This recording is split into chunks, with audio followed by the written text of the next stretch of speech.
Los neurotransmisores son un conjunto de sustancias químicas que las neuronas de nuestro cerebro y el resto de nuestro sistema nervioso utilizan para comunicarse entre sí.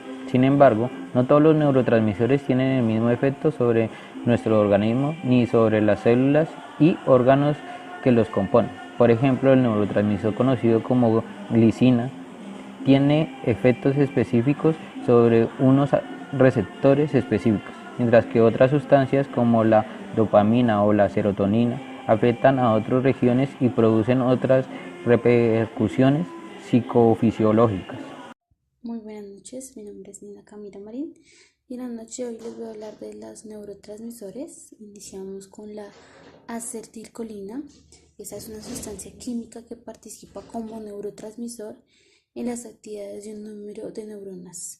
Este componente juega un papel importante en la ejecución de diversas actividades. Sin embargo, la acetilcolina no es un neurotransmisor cualquiera. Este tiene un específico papel en el sistema nervioso somático y en las sinapsis ganglionares del sistema nervioso autónomo. Este sirve como canal conductor en las actividades sinápticas del sistema nervioso. En los mamíferos, toda la información cerebral es transmitida de una neurona a otra mediante los neurotransmisores o mensajeros, que son sustancias químicas liberadas como respuesta a un estudio determinado. Las funciones de la acetilcolina. Se dice que se encuentra esparcida en el sistema nervioso central. Es un neurotransmisor que puede funcionar para activar o sosegar según el lugar al cual va dirigido y donde salga, y participa de manera frecuente en las siguientes funciones: el sistema nervioso, el sistema parasimpático, control motor en la memoria, función neuroendocrina, umbral del dolor y deficiencia acetilcolina. Existen algunos alimentos que se consideran que son ricos en acetilcolina y otros que pueden ayudar al cuerpo a que los produzca. Es recomendable que las personas de tercera edad tengan una dieta balanceada y que incluyan algunos de estos alimentos, ya que estos pueden llegar a ser muy beneficiosos. Los alimentos son como huevos, vísceras, lácteos y verduras. La deficiencia de la acetilcolina, ya que es un neurotransmisor con tanta amplitud en el sistema nervioso, este es considerado un elemento de gran importancia en la ejecución de gran cantidad de actividades corporales. Puede ocasionar efectos graves en los agentes nerviosos, lo que se traduce en una serie de condiciones que puede tener síntomas como cansancio, fatiga, severa ansiedad, cambios de estado de ánimo, sed incontrolable en casos ya muy extremos. Fármacos anticolinérgicos son sustancias naturales que actúan inhibiendo la actividad de la acetilcolina en el sistema nervioso central y periférico. Aquí tenemos algunos de nuestros fármacos, como lo pueden ver: antagonistas mucarínicos y antagonistas nicotín. Estos actúan como barreras, balanceando algunos receptores de la acetilcolina, que son de dos tipos, los que ya les había dicho, que antagonistas y antagonistas. La acetilcolina y la dopamina son niveles están relacionados con la enfermedad de Parkinson. Cuando se producen los niveles de dopamina, la acetilcolina comienza a tener un exceso en su actividad excitatoria, provocando así la enfermedad llamada Parkinson. Antialergénicos de esta familia de fármacos tienen un efecto relajante sobre el cuerpo músculo liso, por lo que se utiliza para evitar los espasmos de la vejiga, al intestino y los bronquios. Relajar el esfínteres iris, regula la secreción gástrica bronquial y produce la disminución de saliva y la sudoración excesiva. Bloquea los impulsos vagales. Los anticolinérgicos que actúan sobre el sistema nervioso central, ocasionando bajas de dosis para reducir el temblor muscular. Seguimos con nuestro siguiente neurotransmisor, es el glutamato. El glutamato medía la mayor parte de las sinapsis excitatorias del sistema nervioso central, principalmente la información sensorial, motora, cognitiva, emocional, e interviene en la forma de memorias.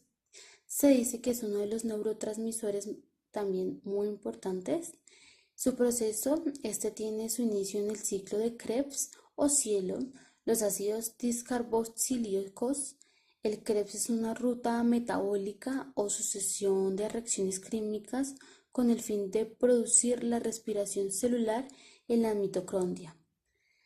Cuando se dice que hay excesos de glutamato, los analógicos del glutamato pueden ser causas exosidad. Las drogas análogas del glutamato que cumplen las mismas funciones son la NMDA, el cual es el receptor que debe su nombre, pues provoca altas dosis de efectos neurodegenerativos en las regiones cerebrales más vulnerables, tales como en el núcleo arcuato del hipotálamo. Algunas de las neurotóxicas podemos ingerir en nuestra dieta pueden provocar la muerte neuronal por medio de exceso del glutamato. Cuando se dice que hay excesos en grandes cantidades de glutamato, se convierte en algo tóxico para el cerebro y que contribuye a la muerte neuronal. Tener altos niveles de este componente es una de las razones de las cuales se produce Alzheimer en el cuerpo y tienen grandes dificultades para aprender nuevas cosas. Cuando hay un déficit, la falta de este ocasiona sordera, también puede ser en el nacimiento y convulsiones. El glutamato es el encargado del 80% de la energía consumida por el sistema nervioso. Este nace de la glucosis y acetoglumato. El neurotransmisor actúa en los receptores AMP. En primer lugar, en donde el glutamato se despolariza, quedando el receptor llamado EAAT2, el cual permite que el glutamato ingrese a la neurona presináptica. El glutamato se encuentra de forma natural en el cuerpo o se puede consumir alimentos que contienen grandes componentes que permiten la producción de este, como por ejemplo la cerveza, el vinagre, la salsa de soya, el yogur. El sabor de glutamato monosódico, como el sabor de la sal, tiene una característica autolimitante. Solo se requiere una pequeña cantidad de glutamato de sodio para conseguir un sabor óptimo, por ejemplo en las carnes, pescados, aves, verduras, legumbres, salsas y sopas. Y bueno, esto es todo por hoy. Muchas gracias. La adrenalina, también conocida como epinefrina, se considera la hormona de la activación.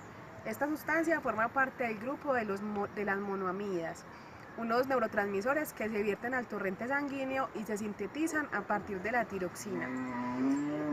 Pasando ya como a los síntomas, está el aumento por exceso de adrenalina, de presión arterial, por emociones fuertes, algunos terminan con accidentes cardiovasculares, hay aumento de obesidad, afecta al sistema nervioso, la tensión continua puede provocar hipertensión, estrés crónico, náuseas, visión borrosa, falta de concentración, desánimo, agotamiento e insomnio. Por déficit pueden padecer síntomas parecidos a cualquier adicción, entonces pueden estar sometidos a mucha cafeína, a juegos de azar, a tomar mucho alcohol, a consumo de drogas como la cocaína, a tener muchos miedos y estar muy desanimados. En la parte de fármacos, la adrenalina es utilizada como medicamento en paros cardiorrespiratorios, hemorragias y es también utilizada como anestesia local, llamada epinefrina también y lidocaína. Y en la parte de trastornos está la fibromialgia, que es el dolor crónico y la fatiga constante o los ataques de pánico y de ansiedad. Las funciones de la adrenalina serían: dilata las pupilas, dilata vasos sanguíneos, moviliza el glucógeno, aumenta el ritmo cardíaco, inhibe el funcionamiento intestinal y aumenta o incrementa el sistema respiratorio. La adrenalina es considerada la hormona del estrés. Es una hormona impulsada por la tiroxina y hace parte del grupo de los aminoácidos. Dentro de sus funciones, que por cierto tiene varias, está la gestión del foco atencional, está el mantenimiento de la vigilia y la conciencia, está la influencia en el sistema cardiovascular, está la respuesta de lucha-vida en el caso de cuando tenemos situaciones de peligro, es como la que nos dice, bueno, o luche o huya, por así decirlo. También dentro de sus funciones está la motivación, está la regulación del estado de ánimo, maneja también la parte del estrés y de la conducta sexual. Cuando ya pasamos a ver los síntomas por déficit o por exceso, nos encontramos con que maneja dentro de sus síntomas estrés, enfermedades del corazón, aumento de peso, un deterioro cognitivo, un dolor de cabeza, insomnio, cansancio, mal humor y poco interés por la vida. Cuando hablamos ya de fármacos, podríamos hablar de que este medicamento es utilizado para trastornos de hiperactividad y atención, para lo que es depresión y hipotensión. Es llamado como norepinefrina o Noragés. Ya dentro de la parte de los trastornos podríamos hablar de dos en este caso, que sería la depresión, que es la falta de interés por vivir, y también esto aumenta el estrés, y esta persona puede tener un riesgo alto de padecer cáncer y trastornos psiquiátricos.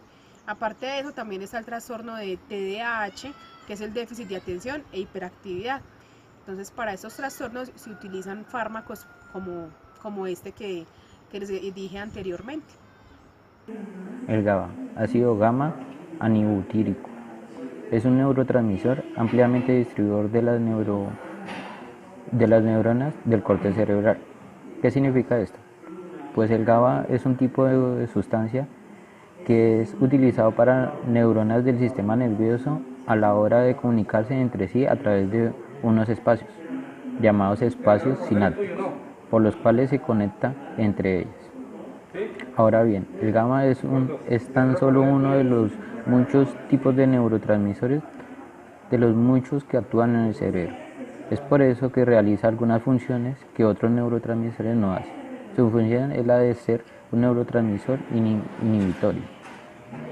El GABA, el neurotransmisor inhibitorio, es un neurotransmisor como la serotonina o la dopamina, y por tanto envía mensajes químicos por el cerebro y el sistema nervioso. En otras palabras, participa en la comunicación entre neuronas. El rol de GABA es inhibir o reducir las actividades neuronales, y juega un papel importante en el comportamiento, la cognición y las respuestas del cuerpo frente al estrés. La investigación sugiere que el GABA ayuda a controlar el miedo y la ansiedad cuando las neuronas se sobreexcitan. El GABA contribuye al control motor, la visión o regulación de la ansiedad, entre otras funciones corticales. Existen distintos fármacos que aumentan los niveles de GABA en el cerebro y se utilizan para trabajar la epilepsia, la enfermedad de Huntington o para calmar la ansiedad. Por ejemplo, las benzodiazepinas. Hay que tener en cuenta, sin embargo, que aún se sepa poco de cuáles son las funciones y el proceso de los que intervienen en el GABA, y por tanto es precipitado dar por sentado que su utilidad es simple la que he descrito. Además, este neurotransmisor interviene en la mayor o menor medida en otras dimensiones de comunicación entre neuronas en las que otros neurotransmisores tienen un papel más relevante. El papel que desempeña el GABA fue descubierto en 1950 por Eugen Roberts y Wapar, y desde entonces se han llevado a cabo diversos estudios para conocer mejor su relación con los trastornos de la ansiedad.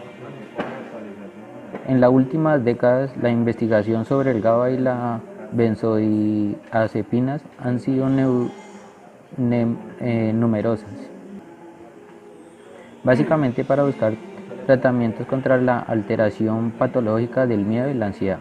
Estos estudios han concluido que el GABA está implicado en dichas emociones, pero no parece que su papel sea otro que el modulador inhibitorio de otros sistemas de neurotransmisión como el de la noradrenalina. El GABA, ácido gamma aminobutírico, es un neurotransmisor ampliamente distribuidor de las neuronas del corte cerebral.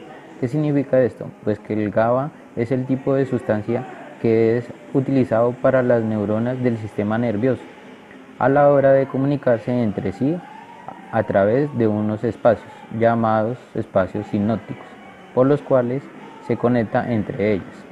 Ahora bien, el GABA es tan solo uno de muchos tipos de neurotransmisores, de los muchos que actúan en el cerebro. Es por eso que realiza algunas funciones que otros neurotransmisores no hacen. Su función es la de ser un neurotransmisor inhibitorio.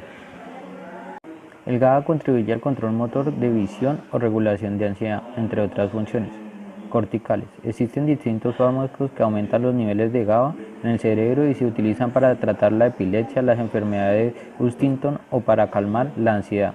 Por ejemplo, las benzodiazepinas. Hay que tener en cuenta, sin embargo, que aún se sabe poco de cuáles son las funciones y procesos en los que interviene el GABA, y por lo tanto es precipitado dar por sentado que su utilidad es simplemente la que he escrito. Además, este neurotransmisor interviene en mayor o menor medida en otras dinámicas de comunicación entre neuronas en las que otros neurotransmisores tienen un papel más relevante. El GABA fue descubierto en 1950 por Eugene Roberts y J. Aguapara, y desde entonces se ha llevado a cabo diversos estudios para conocer mejor su relación con los trastornos de la ansiedad. En las últimas décadas, las investigaciones sobre el GABA y las benzodiazepinas han sido numerosas, básicamente para buscar tratamientos contra la alteración patológica del miedo y la ansiedad. Estos estudios han concluido que el GABA está implicado en dichas emociones, pero no parece que su papel sea otro que el de modular inhibitorio de los otros sistemas de neurotransmisión con el de la noradrenalina. Además, otros estudios también han aportado conclusiones interesantes respecto a cómo el efecto de este neurotransmisor es capaz de reducir los efectos del estrés en los individuos.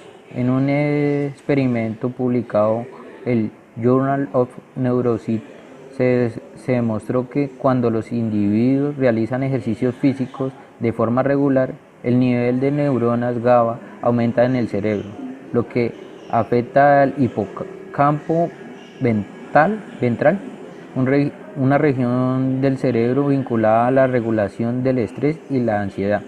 Otro estudio, esta vez llevado a cabo conjuntamente por la Universidad de Boston y la Universidad de Utah, constató que también se produce un incremento de este neurotransmisor en los practicantes de yoga.